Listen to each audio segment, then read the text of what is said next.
حضرت سعد رضی اللہ تعالیٰ عنہ بیان کرتے ہیں، نبی صلی اللہ علیہ وسلم سے دریافت کیا گیا کہ ان لوگوں پر سب سے زیادہ مصائب آتے ہیں؟ آپ نے فرمایا، انبیاء علیہم السلام، پھر جو ان کے بعد افضل ہیں، پھر جو ان کے بعد افضل ہیں۔ آدمی کو اس کے دین کے حساب سے ہی آزمایا جاتا ہے۔ اگر تو وہ اپنے دین میں پختہ ہو تو اس کی آزمائش بھی سخت ہوتی ہے، اور اگر وہ دین میں نرم اور کمزور ہو تو اس کی آزمائش بھی سہل ہوتی ہے۔ یہ معاملہ اسی طرح چلتا رہتا ہے حتیٰ کہ وہ سطح زمین پر اس طرح چلتا ہے کہ اس کے ذمے کوئی گناہ نہیں ہوتا۔ مشکات المصابی، حدیث نمبر 1562۔ حضرت عائشہ رضی اللہ تعالیٰ عنہ بیان کرتی ہیں، رسول اللہ صلی اللہ علیہ وسلم کی موت کی سختی دیکھنے کے بعد کسی کے آسان مرنے پر میں رشک نہیں کیا کرتی۔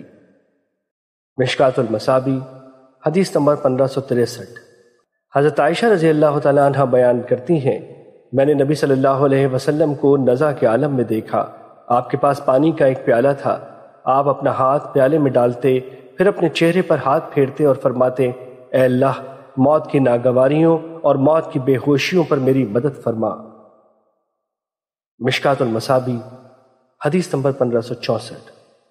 حضرت انس رضی اللہ تعالیٰ عنہ بیان کرتے ہیں، رسول اللہ صلی اللہ علیہ وسلم نے فرمایا، جب اللہ تعالیٰ اپنے بندوں سے خیر و بھلائی کا ارادہ فرماتا ہے تو اسے اس کے گناہوں کی سزا دنیا ہی میں دے دیتا ہے، اور جب اپنے بندے سے شر کا ارادہ فرماتا ہے تو اس کے گناہ کے معاملے کو مؤخر فرما دیتا ہے، حتیٰ کہ وہ اس کے بدلے میں روز قیامت اسے پورا بدلہ دے گا۔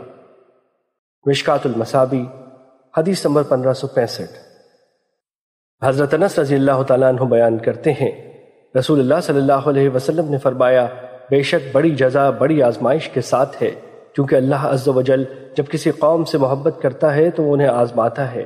جو شخص اس پر راضی ہو تو اسے رضامندی حاصل ہو جاتی ہے، اور جو شخص ناراضی کا اظہار کرے تو وہ اس کی ناراضی کا مستحق ٹھہرتا ہے۔